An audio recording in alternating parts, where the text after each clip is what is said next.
Movie के start में हमें नासा की एक शिप को दिखाया जाता है जो कि एक हेलिस कॉमेट के पीछे होता है। दरअसल में हेलिस कॉमेट एक बहुत बड़ा पत्थर होता है जो हर 75 साल में धरती के पास से गुजरता है और नासा ने हेलिस कॉमेट को एक्सप्लोर करने का प्लान बनाया था। नासा की शिप में बैठे साइंटिस्ट वहां पर रिसर्च कर रहे थे जहां उन्हें हेलिस कॉमेट के पास एक बहुत बड़ी चीज दिखती है जिसका साइज लगभग 150 किलोमीटर लंबा होगा। जब उनके कंप्यूटर स्क्रीन पर उस चीज की इमेज आती है तो वो लोग अंदाजा लगाते हैं कि वो एक एलियन की शिप है। उस शिप के अंदर हमें उस शिप के कैप्टन टॉम को दिखाया जाता है। टॉम धरती के साइंटिस्ट से कांटेक्ट करने की कोशिश कर रहा था लेकिन किसी वजह से वो कांटेक्ट नहीं कर पा रहा था। वो खुद ही प्लान बनाता है कि वो उस एलियन शिप को जाकर के एक्सप्लोर करेंगे। टॉम अपने साथ कुछ साथियों को लेकर उस एलियन शिप पर जाता है। जब वो उस एलियन शिप के अंदर पहुंचते हैं तो वहां पर बहुत सारे एलियन की डेड बॉडीज पड़ी हुई थी और वो एलियन देखने में चमगादड़ जैसे थे।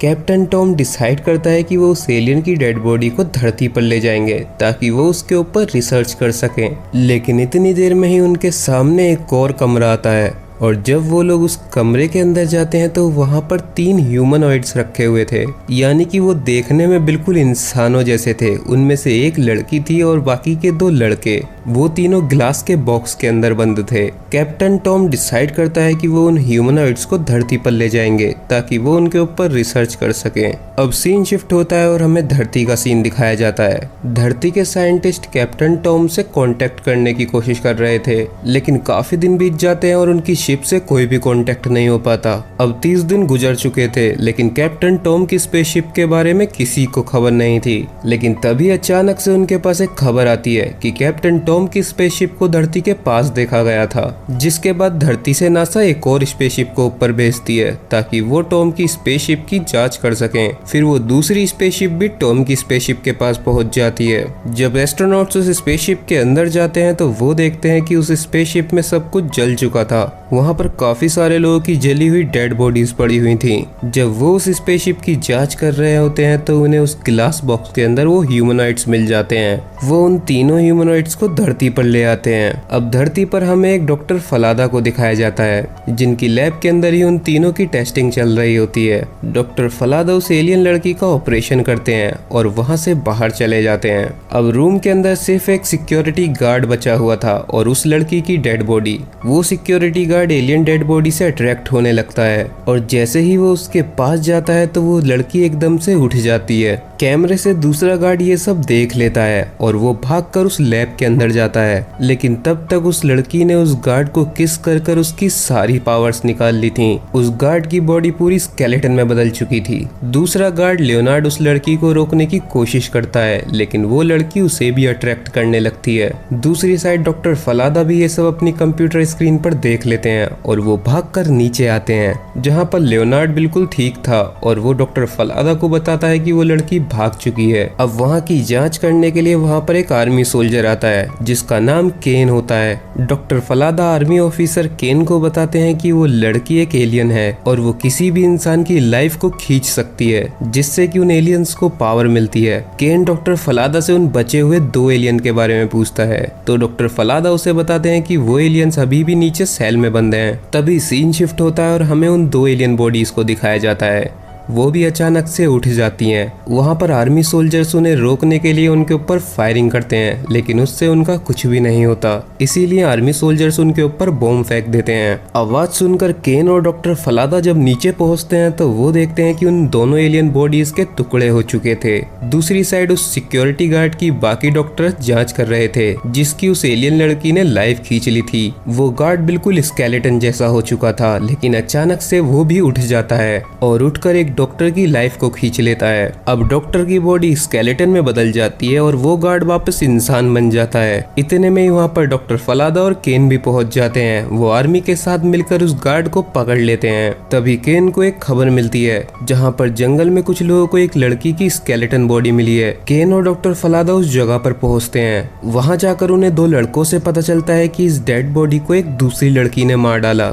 जिसका मतलब वो एलियन लड़की अभी भी जिंदा है और वो लोगों के अंदर से लाइफ खींच रही है। केन और डॉक्टर फलादा लैब में वापस आते हैं। वो उस सिक्योरिटी गार्ड के पास जाते हैं जो पहले स्केलेटन में बदल चुका था, लेकिन अभी बिल्कुल वो इंसान जैसा दिख रहा था। देखते ही देखते कुछ ही देर में वो गार्ड वापस स्केलेटन में बदल जाता है। डॉक्टर फलादा केन को बताते हैं कि ये एक वायरस की तरह है। वो एलियंस दूसरे लोगों को वैम्पायर बना देते हैं और वो वैम्पायर्स तब तक जिंदा रहेंगे जब तक वो एक दूसरे की लाइफ फोर्स को खींचते रहेंगे, लेकिन कुछ देर तक अगर उन वैम्पायर्स को लाइफ नहीं मिली तो वो अपने आप ब्लास्ट हो जाएंगे। दूसरी लैब में पार्क में पड़ी हुई वो लड़की भी अब स्केलेटन ज़ॉम्बी में बदल चुकी थी और लाइफ न मिलने पर वो भी ब्लास्ट हो जाती है। सीन शिफ्ट होता है और हमें कुछ गार्ड्स को दिखाया जाता है जो कि एक जंगल में इन्वेस्टिगेशन कर रहे थे। वहां पर उन्हें एक रेस्क्यू शिप मिलती है। जब वो लोग उस रेस्क्यू शिप को खोलकर देखते हैं तो उसके अंदर कैप्टन टॉम थे। कैप्टन टॉम को केन और डॉक्टर फलादा के पास ले जाया जाता है, जहां कैप्टन टॉम उन लोगों को शिप में हुई सारी बात बताता है। कैप्टन टॉम उन्हें बताता है जब वो लोग शिप के अंदर उन ह्यूमनॉइड्स को लेकर आए थे, उसके कुछ टाइम बाद ही उसके साथियों की तबीयत खराब होनी चालू हो गई और ऐसे ही उन्हें एक दिन अपने साथी का स्केलेटन मिलता है। देखते ही देखते कुछ ही दिनों में टॉम के सारे साथी स्केलेटन में बदल चुके थे, इसीलिए उसने उन सारी डेड बॉडीज में आग लगा दी थी ताकि वो वायरस धरती पर ना आ सके, और वो खुद लाइफ शिप में बैठकर वहां से धरती पर आ गया था। डॉक्टर फलादा टॉम से आराम करने के लिए बोलते हैं। इतनी देर में ही उनके पास एक और खबर आती है। उन्हें पता चलता है कि एलियंस की स्पेसशिप धरती के काफी करीब आ चुकी है और उसका साइज लगभग 150 किलोमीटर लंबा है। दूसरी साइड कैप्टन टॉम सो रहा होता है और तभी उसके सपने में वो एलियन लड़की आती है। वो एलियन लड़की कैप्टन टॉम से बोलती है कि वो उससे प्यार करती थी, इसीलिए उसने अपनी कुछ पावर्स टॉम के साथ शेयर कर दी ताकि वो उससे कांटेक्ट कर सके। तभी टॉम चिल्लाकर उठ जाता है और वहाँ पर केन और डॉक्टर फलादा आ जाते हैं। टॉम उन्हें सारी बात बता देता है, जिसके बाद डॉक्टर फलादा टॉम को हिप्नोटाइज करते हैं। टॉम को अपने सपने में वो एलियन लड़की दिखती है जो कि अब किसी और लड़की की बॉडी के अंदर घुस चुकी थी। टॉम देखता है कि वो लड़की एक इंसान से लिफ्ट मांग रही है। टॉम उस गाड़ी का नंबर डॉक्टर फलादा को बता देता है। डॉक्टर फलादा अपनी लैब में जाते हैं और वो वहाँ से एक एंटीक तलवार उठा लेते हैं, लेकिन तभी उनके कमरे में एक आर्मी ऑफिसर आता है जिसकी हरकतें थोड़ी अजीब थीं। तभी सीन शिफ्ट होता है और केन को उस गाड़ी का नंबर मिल चुका था। केन कैप्टन टॉम को लेकर उस लोकेशन पर पहुंचते हैं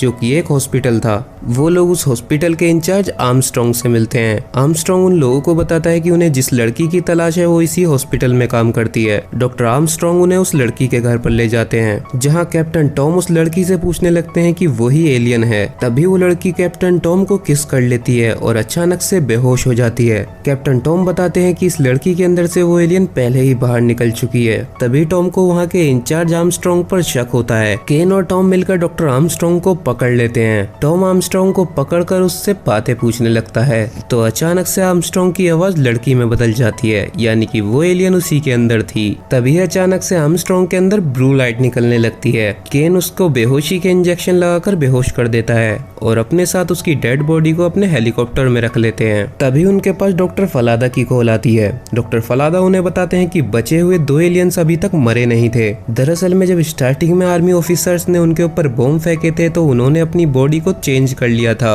और उन एलियंस के बदले वहां पर आर्मी ऑफिसर्स मारे गए थे और उन्हीं में से एक एलियन डॉक्टर फलादा को मारने के लिए आया था, लेकिन डॉक्टर फलादा ने अपनी यूनिक तलवार से उसे जान से मार डाला। इतने में ही उनके हेलीकॉप्टर के अंदर आर्मस्ट्रॉन्ग की बॉडी लड़की में बदलने लगती है और वो लड़की में बदलकर टॉम नाम लेती है और उस हेलीकॉप्टर से भाग जाती है। टॉम केन से बताता है कि जब वो स्पेसशिप के अंदर था तब वो इस लड़की से इंटीमेट हो गया था और तभी से वो एलियन लड़की उससे प्यार करने लगी, जिसकी वजह से उसने अपनी कुछ पावर्स टॉम के साथ शेयर कर दी ताकि वो उसकी लोकेशन देख सके। तभी धरती के ऊपर वो एलियन शिप पहुंच जाता है और अब धरती की हालत बहुत ज्यादा खराब थी। वहाँ पर सारे लोग वैम्पायर बन चुके थे और एक दूसरे की लाइफ खींच रहे थे। वो सारी लाइफ मिलकर एक जगह पर जा रही थी। टॉम और केन मिलकर आर्मी जनरल के पास जाते हैं, जहां आर्मी जनरल उन लोगों को बताता है कि वो शहर के ऊपर न्यूक्लियर बॉम्ब गिराने वाले हैं। टॉम देखता है कि सारी लाइफ एक ब्लू रंग की लाइट में थी और वो इकट्ठी होकर एक जगह पर जा रही थी, इसीलिए वो डिसाइड करता है कि वो उस जगह पर जाएगा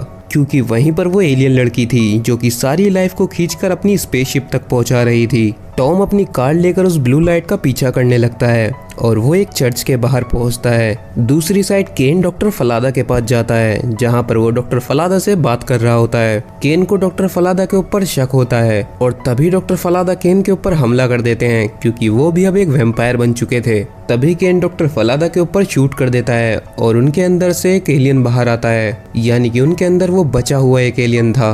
अब केन डॉक्टर फलादा की वो यूनिक तलवार को ले लेता है। दूसरी साइड टॉम उस एलियन लड़की के पास पहुंच चुका था, जहां पर वो एलियन लड़की टॉम को सेड्यूस करने लगती है। वो टॉम से बोलती है कि वो उसे अपने साथ ले जाएगी। दूसरा बचा हुआ एलियन भी सारी लाइफ को खींच रहा था, लेकिन तभी वहां पर केन पहुंच जाता है और वो उस एंटीक तलवार से उस एलियन के ऊपर हमला कर देता है। जैसे ही वो तलवार उस एलियन के लगती है तो वो अपने असली रूप में आ जाता है और वो एलियन भी मर जाता है। केन तलवार लेकर चर्च के अंदर जाता है। जब वो अंदर पहुंचता है तो वो देखता है कि वहाँ टॉम उस एलियन लड़की के साथ इंटीमेट हो रहा था, लेकिन टॉम की ये चालाकी थी। वो चुपके से केन से उस तलवार को ले लेता है और उस एलियन लड़की और अपने आप को मार देता है। अब वो दोनों मर जाते हैं। उस लड़की के मरते ही वो एलियन शिप वापस हेलिस कॉमेट की तरफ चली जाती है। इसी के साथ यहीं पर ये मूवी खत्म हो जाती है।